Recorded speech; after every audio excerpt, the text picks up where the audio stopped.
All right, welcome everybody. We're just going to give everyone a minute to connect and we will begin shortly.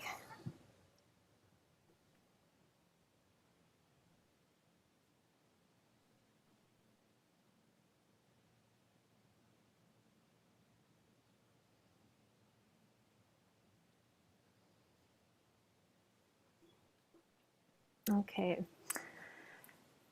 Welcome everybody. Thank you for being here. My name is Sonia Lukacs and I use the pronouns she, her, and I'm the Visual Media Arts Curator at Arts Commons. And on behalf of my whole team, I want to welcome you to tonight's RBC Emerging Visual Artists reception. And before we get to meet the artists and see the galleries at Arts Commons, I want to begin by acknowledging that we at Arts Commons live, work, and play on Treaty 7 territory, the original home of the Blackfoot Confederacy, comprised of the Siksika, Piikani, and Kainai First Nations, the Stoney Nakoda, comprised of the Chiniki, Wesley, and Bearspaw First Nation, and the Tsuut'ina First Nation. We also recognize this place as the traditional home of the Métis Nation of Alberta Region 3. And as Arts Commons is located in this traditional territory, we join in the spirit of gathering and with respect for these First Nations. So welcome. I'm so grateful that we can share this evening and celebrate together. It is powerful to understand that together we're taking part in a long history and tradition of gathering and sharing knowledge on Indigenous land. And I want to welcome everybody. And I know a few folks are joining us from different places and time zones. And I want to thank each of you for your presence. And thank you to the poet for that wonderful poem. I also want to introduce you to a couple of my team members. Selena Vides and Jen Roberts are here from the Arts Commons team and are technically making all of this happen. Thank you so much. They are available to chat if anyone needs any technical assistance. So thank you, Selena and Jen. And I want to thank my co-host Celine Dion tonight. and Barbara might also make an appearance. So I'm here from Arts Commons actually, and it's good to be back in the building. And I just wanted to go over a couple housekeeping notes with you before we begin. So we are recording and we are also streaming live to YouTube this evening. So hello, any YouTube people. We have closed captions available and we have a live transcript as well via Zoom. And we will be speaking with each of our artists and seeing their work via their studio spaces and through our virtual galleries. So you can also access these galleries online, and we'll post that in the chat. So you can check out all the virtual galleries online after the event as well. So if you can prepare some questions, but save them for the end of the presentation or pop them into the chat and we'll get to them a little later. We will have time at the end of our conversations for you to meet the artists and talk directly to them about their work. So please also use the chat to share your support and your comments. This is a visual arts event, so you can use as many emojis as you like. And the last thing I want to acknowledge is that the artwork that you will see here tonight from our 7 visual artists has been awaiting installation at Arts Commons for over a year now. So not only is this a record-breaking time to wait to install your work, but for me it highlights the need to acknowledge this time of greater isolation and deeply celebrate their work tonight. So even though our building has been closed over the pandemic, I've had the honor to work with these amazing creatives who I'm so inspired by, and I have truly adapted their work for our virtual viewing tonight. So needless to say, we have a lot to celebrate tonight and together. So let's begin the celebrations. We are going to start with live from the Lightbox studio. So I'm excited to welcome the extraordinary Daryl Sinclair, who is joining us live from the Lightbox studio in Arts Commons. So welcome, Daryl. Hello. How are you? I'm great. How are you? I'm doing good. Nice to see you here. Let's start. Maybe just introduce yourself and tell us a little more about your exhibition, Stress is a Monster That Eats Me Alive. For sure. My name is Daryl Sinclair. I use the pronouns she, they. And my project is about anxiety and really tapping into my love of sewing and fiber art and creating little monsters, but kind of channeling that and doing it on a larger scale. And I invited the community, my friends, my family, just anyone who wanted to write me notes about what they're feeling anxious about. You can see some of them behind me there, that I'm also going to be shoving into my giant stuffed animal that I created. I'm really looking forward to meeting the stress eater, and I know you've prepared a wonderful performance for us in a few moments. But first, I just want to talk a little bit about the work. Can you tell us a little more about the process, the materials that you used? For sure. The process was very involved, a lot of math, because these are based on a project that I've created before. They're like small stuffed animals. Yeah, um, they're like stuffed animals with a mouth pocket, and you put notes of things that you're anxious about inside. Uh, Thank you. I've got my lovely assistant here helping me out.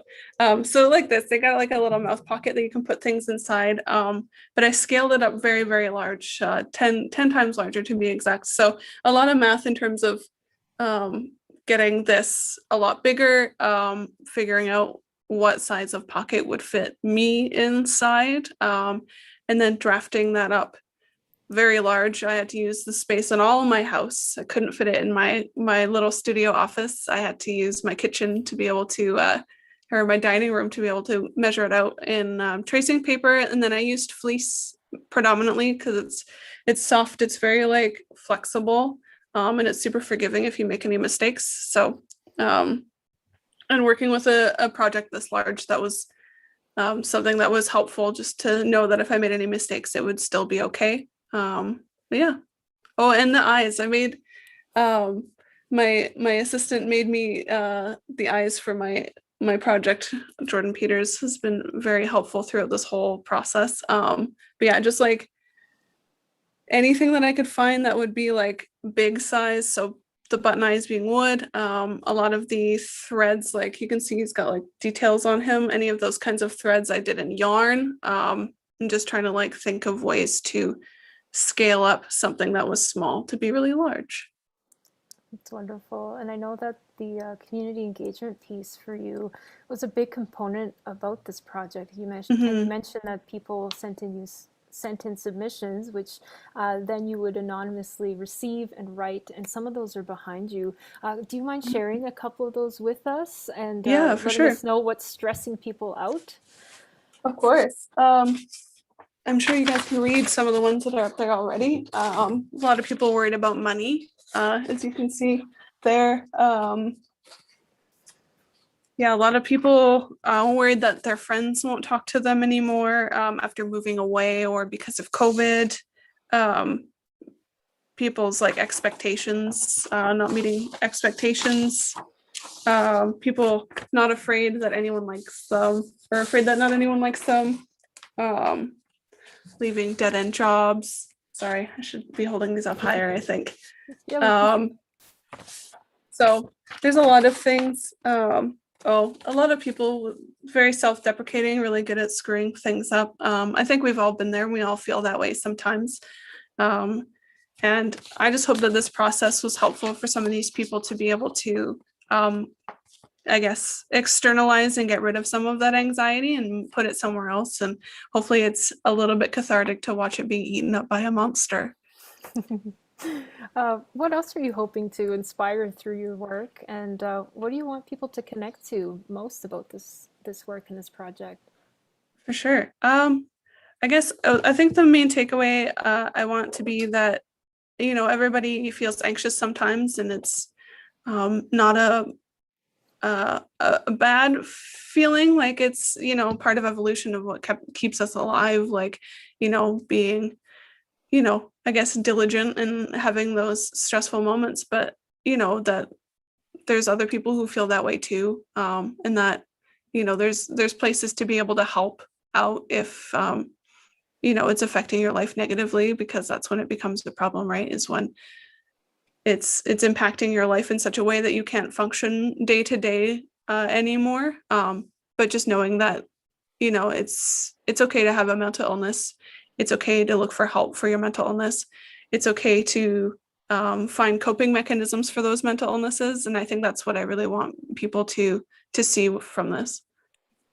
Thank you. Thank you for sharing that, and also for creating an outlet through the arts for to heal people and to give them an opportunity to collaborate with you in this way. Is there anything else that you wish to share about your work before you get into your performance? Uh, no, I guess it was really fun to work on, and I'm really thankful for this opportunity to be able to make a 7 foot tall monster.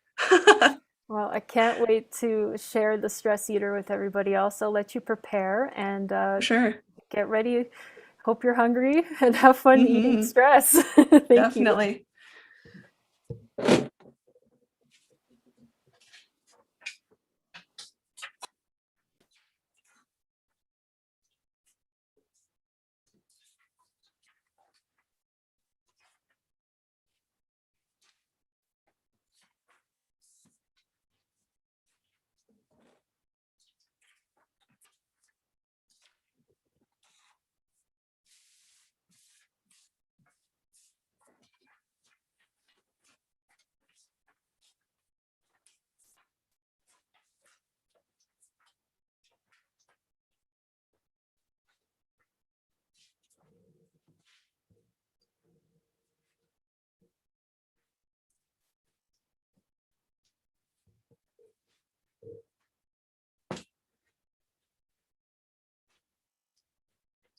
Sure.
Bravo. I see a lot of hand claps and cheering for you and the stress eater. We lost the camera on you, but I think you're going to come back to us.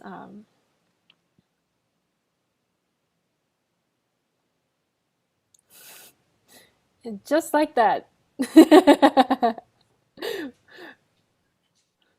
Hello. Welcome back. Thank you. Bravo. How did that feel to finally be able to do that? Hmm? How did that Sorry, it feel? cut No, out for a no. second. How did that feel to finally be able to do that after months of gathering people's It stresses? was it was really great. It was kind of cathartic for me. Yeah, I think we all really, really enjoyed it. Well, thank you, Daryl. And of course, at the Of end course. of course, at the end of all of our conversations, we'll come back and you can ask more questions with Daryl and the other artists. So next, we're going to shift gears a little bit, and we're going to take you on a remote virtual tour of our window galleries, and we're going to invite the artists from the window galleries to join us and speak about their work. So I'm just going to share my screen.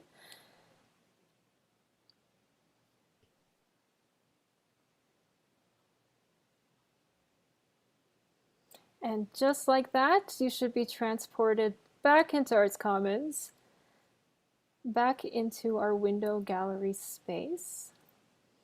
And I'm not sure if Nicole Kerchiba is here yet, but I do see Nabila Walji. So I'm going to start with Nabila.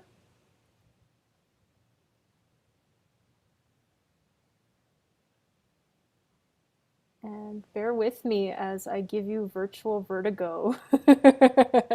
I did practice, I swear, but this thing has a mind of its own. And in the chat, there is a link that you can also view them on your end and navigate them. So we're going to pull up in front of Nabila's work here in the window galleries. This is called Unbelonging in My Fatherland. And I want to invite Nabila Walji to the stage to tell us a little bit about your work. I'll just get you to unmute when you're ready. Hi. Hey, welcome. Welcome everyone who's joined in, and I have some family here as well. Wonderful. So we're trying to coordinate. I was trying to figure out how to change my name. But yes, so my work is about living and working in East Africa, which for me is my fatherland, the place from which my father's family comes. And it's about belonging. And although the pictures are about, from the 3 different countries in that region that I identify with, it talks a lot about belonging in Canada as well. And so to kind of really understand the stories that are being told, there's a multimedia component which you can access through the website on YouTube. And it includes storytelling pretty much, which helps us reflect on the images themselves as well as identity in Canada and, you know, the universality of unbelonging, which is kind of a word I coined as a result of this exhibition. So please enjoy, and I hope you check it all out, the gallery as well as the multimedia exhibit. Excellent. Thank you for that overview. Can you tell us a little bit about your process in creating this work, the materials you used, and maybe share a story of behind some of the places or the people that you were able to photograph? Sure. So a lot of these pictures, me having been born and raised in Alberta, and not really having visited East Africa until I was an adult, acquiring these pictures were actually hard because this environment is new to me. I don't know how to navigate these cities. And so there's pictures from Kampala, from Uganda, from Kenya, and from Tanzania. And so part of the process was actually finding the right people that could get me to the places where I took the images. And for me, I was really interested in, especially my family history.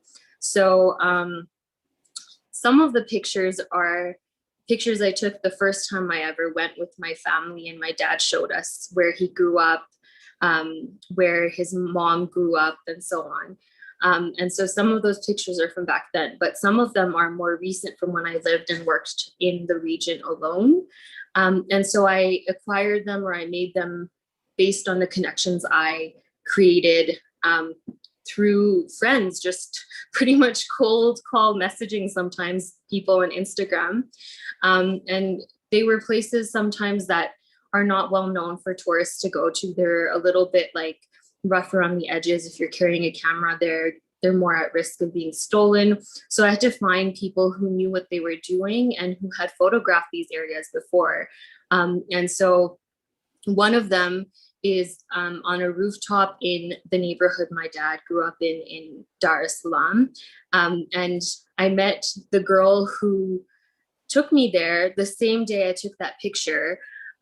She was connected to me by some friends from Nairobi when I told them I was visiting Dar es Salaam. And we met at some art space actually in Dar es Salaam. And then I told her, I want to go see Karyako.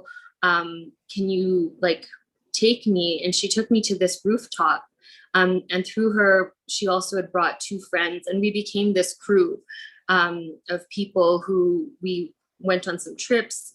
And we still stay in touch, and they still include me as their group. It's like we're a group, but we only met once. And so that picture was taken the first day we met on that rooftop at sunset. And she's still one of my closest friends. So shout out to all the female photographers in a male-dominated sector. But yes, that would be one of the stories. That's a wonderful story. Were there any other challenges in creating this work or things you had to overcome? Yeah, I think, well, one of them is just the internal or philosophical challenges of encountering or reflecting on identity, belonging, race, colonialism, and trying to make sense of those. And in East Africa, the context is just so different than the context in Canada, right? So it was making sense of a new world as well, and the different race dynamics there, the different history, and then trying to understand my place in it, and actually engage with these things. And unfortunately, some of these dynamics that contributed to the development of racism and what I talked to you on my Instagram live as the other side of the coin, unbelonging, those processes that led to those issues of racism and continue to, they still exist. Those colonialism may have formally ended historically in a sense, but it still exists in new forms, and it continues to recreate those barriers and those divisions in society and affect people in their sense of belonging and their sense of engagement with their societies. Absolutely. I think that's a powerful statement to make through your work. And I wanted to ask you, what are you hoping to inspire in your work? And what do you want people to connect to most about this work? So I think one of the more kind of literal aspects of my work is sharing the region. So usually people talk about Africa as just a country. It's just this small country that's insignificant, but that's really not at all true. And I want to educate people about the diversity of the continent and the diversity of the geography, the culture, the people, the architecture, and the change that's occurring. So that would be kind of the literal layer, is trying to showcase that diversity, but on a kind of more, I guess, metaphorical level, it is getting people to reflect on their own positionality. Where do they feel like they belong? Do they not? What are the factors that are part of that? And how can they help others belong further in the societies in which they exist? And that includes Canadians as well. So while it may be a reflection on East Africa, I think for me, this art actually says more about my Canadian identity, because that is what made me pursue East Africa in the first place. Mm-hmm. Wonderful. And for you, what is the most important part about being an artist? about being an artist. I think through this program, I've become more confident and comfortable calling myself an artist. And that was something I couldn't call myself a photographer before, even a writer. And writer would have been the most obvious one. As a student, I am quite comfortable with writing, so that shouldn't have been a challenging thing to call myself, but even that I struggled with. And so through this program, I've kind of learned to own that identity, but it also was something that I think has been there the whole time since I was really young, is that I would notice what I used to call the ways of the world. And the world had these symmetries and parallels, and just talking about them in an academic sense, or just talking about the world in a kind of day-to-day business sense, didn't suffice to explain those things that I call the ways of the world. There was something undercurrent, and really what I was noticing was art and inspiration and all these other kinds of just light and color and so many things that I guess art has given me a space to actually vocalize them and combine all these many other factors together and talk about them. Excellent. Nabila is obviously a wonderful storyteller, and as you mentioned, you can hear the stories behind each of these works. You can go into the gallery, and Nabila has really embraced technology here, and she's created a video and sound piece to accompany this work, where you go into detail in each piece. Nabila, is there anything else you wish to share about this work?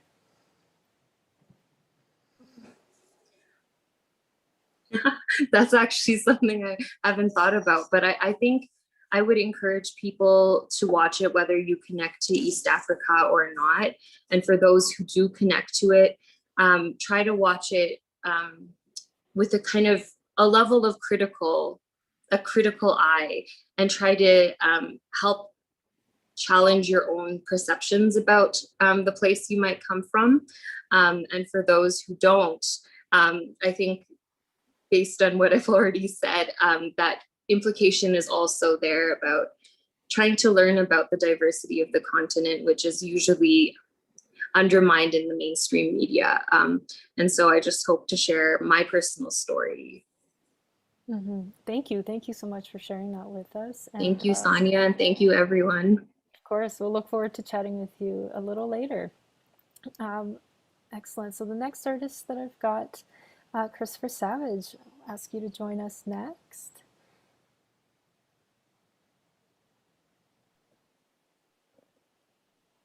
Hello. Hi, Christopher. How are you? I'm well, thanks. How are you, Sanja? I'm doing well, thank you. Thank you for being here. Do you want to introduce yourself and tell us a little bit about your work in the window galleries? Certainly, yeah. So my name's Christopher Savage. I go by he, him. I'm originally from Victoria. I grew up there and did my undergrad out there and moved to Calgary in 2016, where I started a graduate degree, an MFA at the University of Calgary.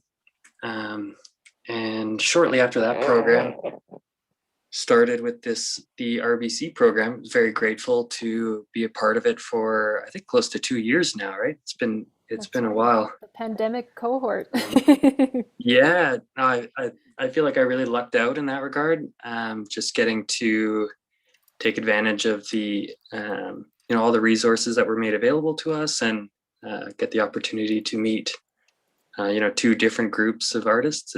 It's been incredibly wonderful. So over the course of the 2 years that I've been a part of the program, I've been working on this sort of large tiled together collage. It started out just in my sketchbook. It was sort of like a really kind of intimate way to sort of bring together a lot of the different processes that I like to use: drawing, painting, collage, and then now eventually more like an installation. So I ended up taking all the pages out of the sketchbook, and after the first year, I took a little bit of break and reassessed things and looked at how it was sort of coming along, and decided to work on sort of one larger central image. And that's kind of what I focused on leading up to the installation. Excellent. And can you take us through and just describe some of the materials? Ooh, hello. Trying to get in real close. Sorry about that. Just take us through your process, some of the materials you've been using to create this work, and I'll try and get a Yeah, steam absolutely. for us.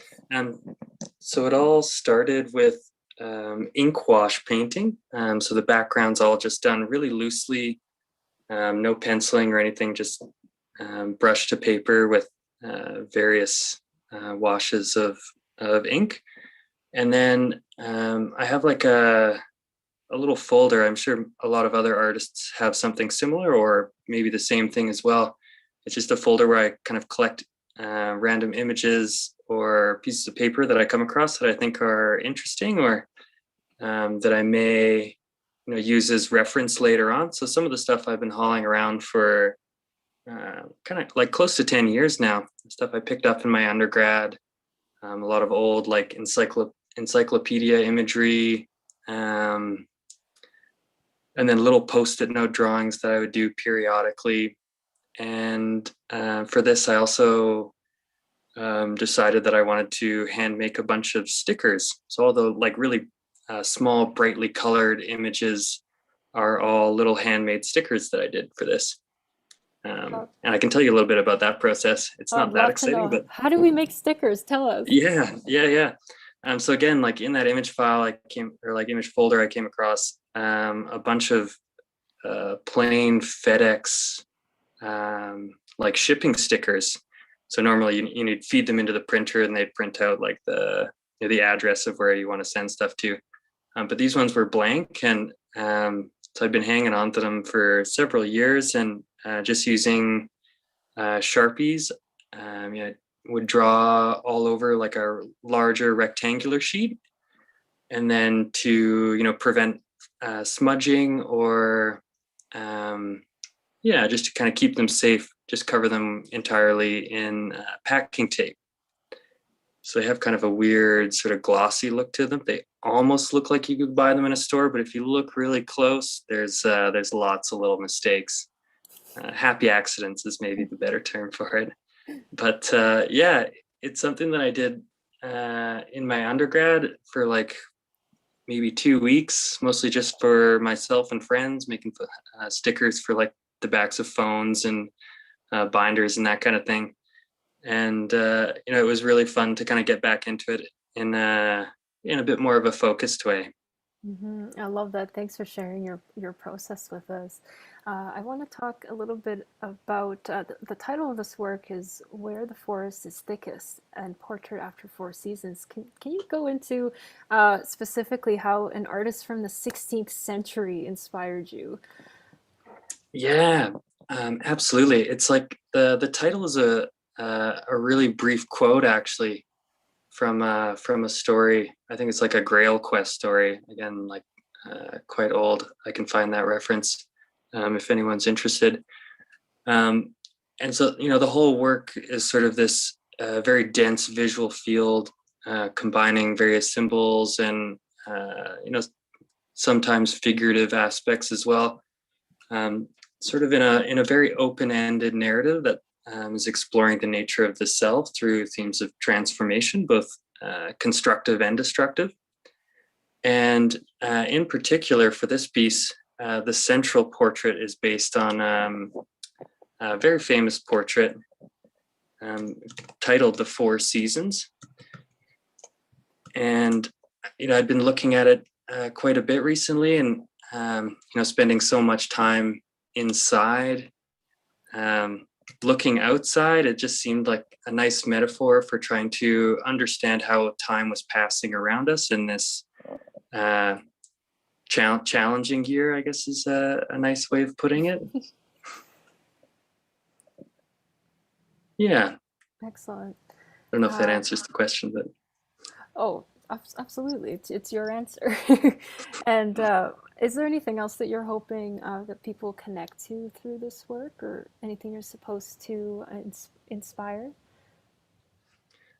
I guess knowing originally that I was installing in one of the window spaces, I wanted to make something that would hopefully A, catch people's attention, and B, really make them slow down and hopefully take some time to engage and sort of trace their own way through the sort of dense network of imagery. And yeah, maybe, you know, have a little bit of self-reflexivity, sort of project themselves into it, and yeah, hopefully come to an understanding of something going on in their own life. Thank you. And for you, what's the most important part about being an artist? Yeah, that's a great question. Definitely something that, you know, I think a lot of people, myself included, have been thinking a lot about over the past year, and it's definitely a privilege to be able to make things and show them in the public forum, and I always try and keep that front and center, and hopefully make work that yeah, people are willing to engage with and can take something away from, whatever that might be. I always try to leave things pretty open, so I'm not kind of forcing my ideas onto them, but you know, they can see my ideas and take away something for their self from them. Yeah, I think, you know, like sharing in this sort of community has been probably one of the most important takeaways from this past year, and yeah, trying to keep that up and expand on it as things open up a bit more. Excellent. Thank you. Thank you for sharing. Is there anything else that you want to share about this work or about yourself before we move on? No, I'd just like to say thanks to the program. Thanks you, Sanja. And yeah, thanks to everybody else involved in here tonight for yeah, making it such a wonderful experience. Of course, thank you for being a huge part of it, and for sharing all of that insight. And for everyone else just watching, we do have a couple more artists who are featured in these galleries, so you can go over the virtual scans and get to know their work as well. For now, and while I have my browser open, how you can do that specifically is through the artscommons.ca website. Under the Learn and Engage, there's the Visual Media Arts tab, and that'll take you to this wonderful page, and each of our spaces has a 3D virtual tour button that you can click, and you can check out the virtual galleries of all of our current visual and media artists on exhibition. So have fun taking a look through that and getting to know more of our artists here. And I'm going to stop sharing my screen, and I want to thank Nabila and Christopher for sharing their work in the window galleries. Like Miriam has said in the chat, just beautifully spoken and presented. So now I'd like to invite our artists, Mikhail Miller and Rachel Zerada from the Ledge Gallery, from their collaborative duo Nasa Rimba, to the stage. Hey, how are you? Good, thanks for having us. Hi, everyone. Welcome, welcome. Did you want to introduce yourself and tell us a little bit about your work? Yeah, hi, I'm Mikhail Miller, and I'm Rachel. and we've been collaborating together for 5 years under the name Nasa Rimba, and it's a name that we made up. It's like a fictitious word that means like mischief making, because that's I think an important part of our practice is trying to engage people in different ways through art and installations and murals, and yeah. Wonderful. I know that you've been very, very busy working remotely, not necessarily within the building through the Ledge, but you have been preparing for an upcoming exhibition, and you've adapted everything to go through your home studio. What has that been like to just continue creating throughout the pandemic from your home, from your studio space? Well, residencies are just such a good opportunity to put all your time and energy into creating. Well, for us, it was new work, and so yeah, we're grateful that we had this opportunity to be able to focus on some new work, because there's been a lot of inspiration through the pandemic, and um, through navigating our art making through these times. What are some of the ways that you've had to embrace technology, either over your practice or over the pandemic? Have your tools changed at all? Um, yeah, they have. We started off last year working a lot with collage and physical assemblage of things. Over the last year, I think we've taken the time to use the computer, like design stuff more in our practice. um, yeah, it's been great to go that way. I don't know. No, that's great. I know that you've prepared a video for us, which we'll get to in just a moment. I just want to ask a couple more questions about your process and about your materials. Can you take us through a little bit of your process right now? Yeah, so like Mikhail was saying, um, well, I guess I'll just say that we've been working on a body of work, paintings for our upcoming exhibition. And luckily, we about a year ago or maybe more, we built a bunch of canvases, some pretty big ones, some good sized ones. And then when we were approached to do the exhibition, we had these canvases ready to go. So yeah, we started kind of designing them and coming up with ideas through assemblage and paper collage. And we've done that a lot before, to design murals or to design posters. Pretty much everything that we did, we would use that process. And it was kind of, it's a neat way to design because it has these 3D elements that are interesting to replicate, like shadows, overlapping and that kind of thing. Um, and then we're replicating them into paintings. But like Mikhail was saying, we started to do a little bit more digital design, but still kind of referencing collage and assemblage. So it's been a interesting transition, and really fun to like we said, delve in and take the time to figure out how we want to represent these new processes. Oh, that's so exciting. I am going to share the video that you prepared for us so that people can see just how much fun you're having and get an idea of, behind your process and the way that you work. And then we'll come back and take a few more questions. So let me grab my video.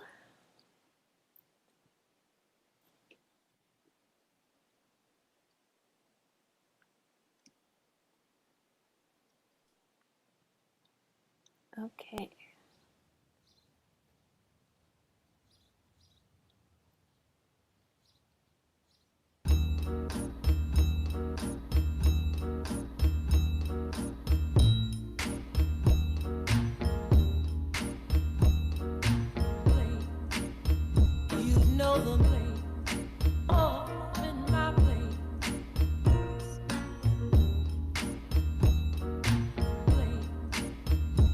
Know the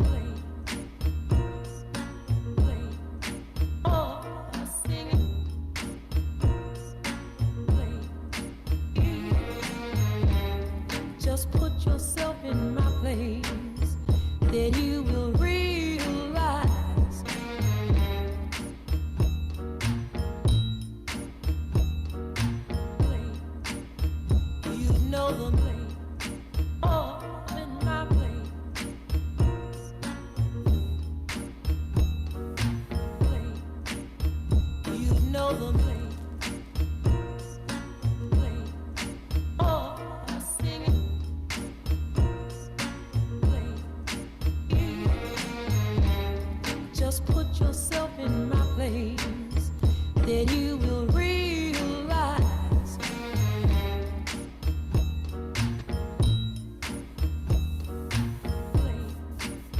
You know the place, oh, in my place.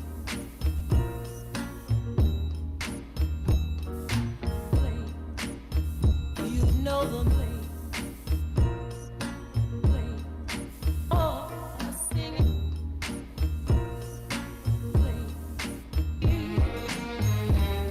Just put yourself in my place, then you will realize.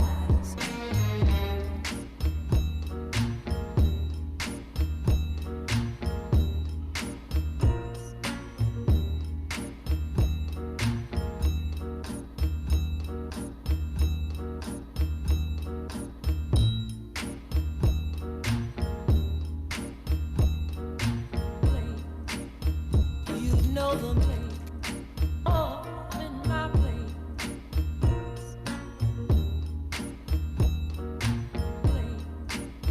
You know the place, oh, sing it.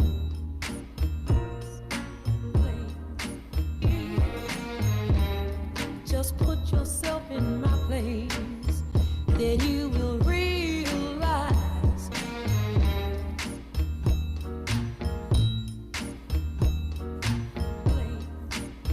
You know the place, oh, in my place.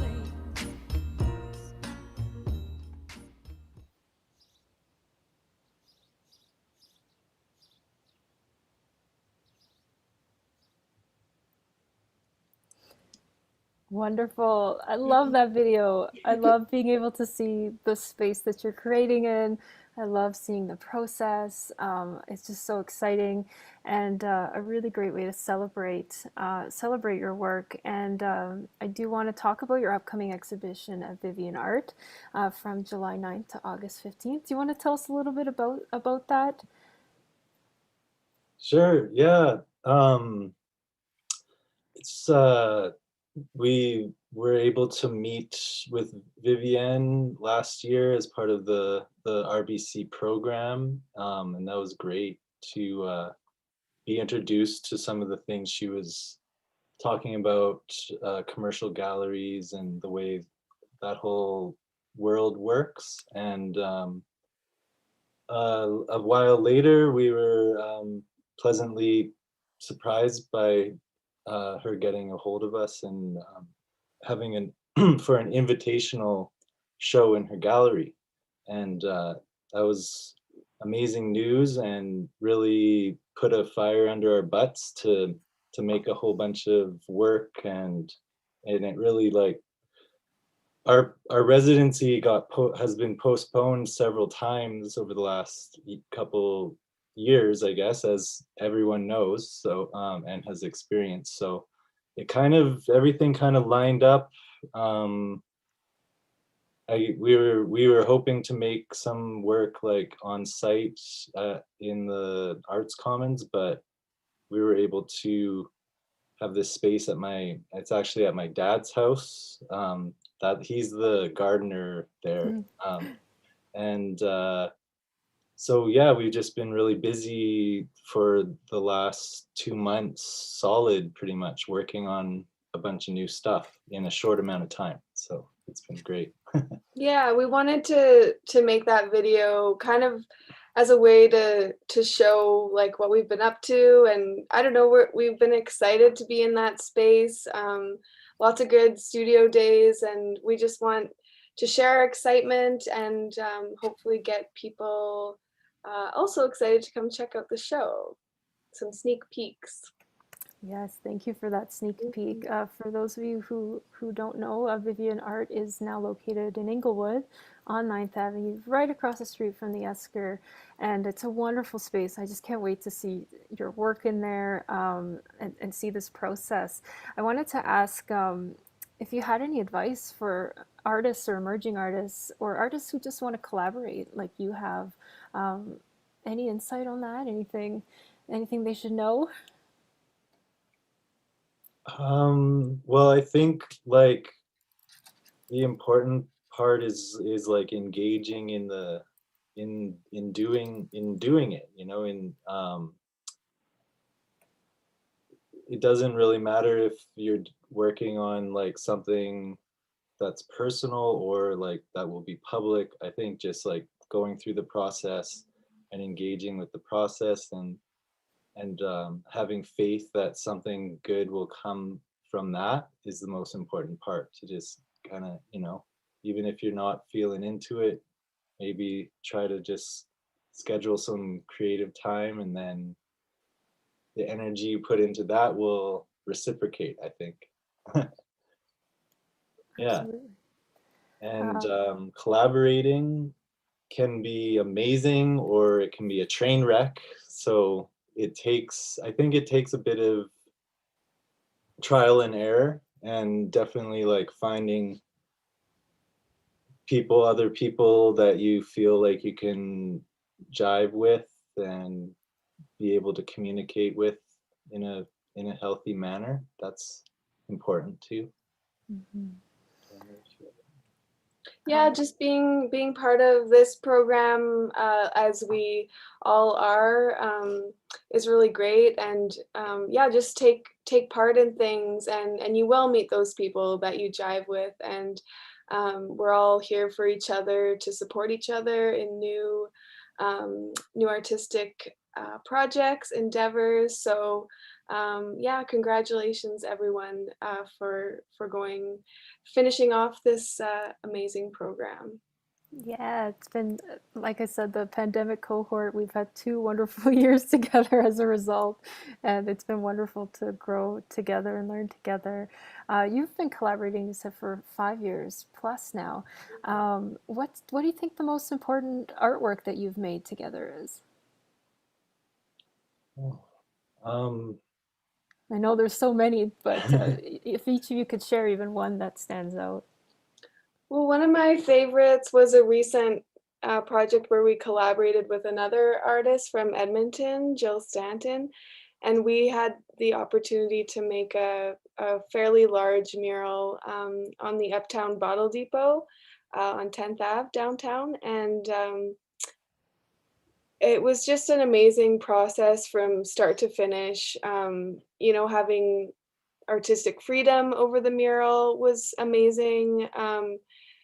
Reflecting on the location of the mural was really interesting. And I think why I enjoyed it so much is because it was, you know, three of us working together, and the product that came out of that was just really fulfilling, and yeah, really exciting.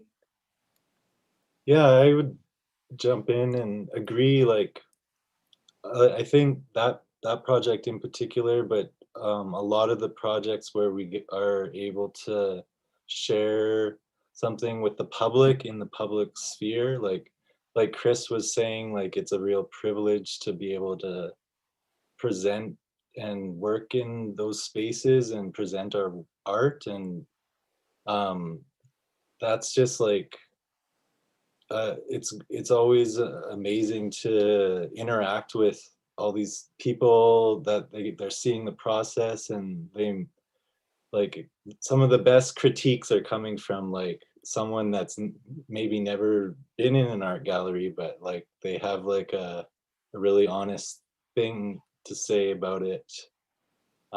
Yeah. No, that's wonderful. Thanks for sharing that. And just speaking of that kind of public connection, what are you hoping to inspire in people that engage with your work, or what are you hoping that they connect to about your work? I think like presenting abstract forms and colors and compositions, kind of like visual poetry, in in the public space. I think we really want people to connect with where they live, and maybe think about our collective environment in like a different way. Or it could be, you know, we're surrounded by a lot of advertising and very rational things going on around us, but life is like so much more than that. So I think that we're trying to connect with that part of life. And yeah, just that the work in public is accessible to everyone, and we really value that, and the fact that everyone who sees the artwork brings their own story to it, and that's what gives it meaning. Absolutely. And for both of you, what do you think the most important part is about being an artist, or your role as artists in the community? I think, well, I'd this past year or so, like music has played such an important role in our lives. We listen to the radio all the time, like every day. The CGSW has great programming. Little plug there. Yeah. But I think, yeah, it's just that it's able to transcend our everyday lives and bring people together, express ideas. Like art is such a powerful tool for us all to connect with one another. And it is beyond like government policies or work, or it's brings something else to our lives that's fulfilling and that we need to have in the world. Absolutely. Mhm. Did you want to add anything to that at all, Rachel? No, I think you nailed it. But just connections, connecting with each other and ourselves. Mm-hmm. Is there anything else that you wish to share about yourselves or your work? We're just so excited for this summer, and hopefully we could all hang out in some form together, and just hoping that we can all I wish everyone the best in this program, all the other artists, And thank you, Sonia, for everything. My pleasure. It's an honor. It's an honor to work with you and to have had so much time together. I did put in the chat a link to your exhibition, so that's a great way to connect over the next couple months. Go and see this work, and stay tuned for a lot of, I think, public projects coming up with you both, and I look forward to seeing everybody's work evolve, and staying connected. Exactly that, and meeting again in person. I wish we could all be in the same room today. But we'll have to be a little more patient. Thank you Yeah, so much for sharing thank and you. for sharing Thank that video. Thank you very, very much. So that will bring us to the end of our kind of formal conversations and presentations. So I just want to thank everybody, of course, for joining us, and thank you to all of the artists for sharing their work and sharing their experiences. I do want to invite everybody now just to join us in gallery view. And to do that, you can go to the top right hand side of your Zoom window. There's a little view button, and you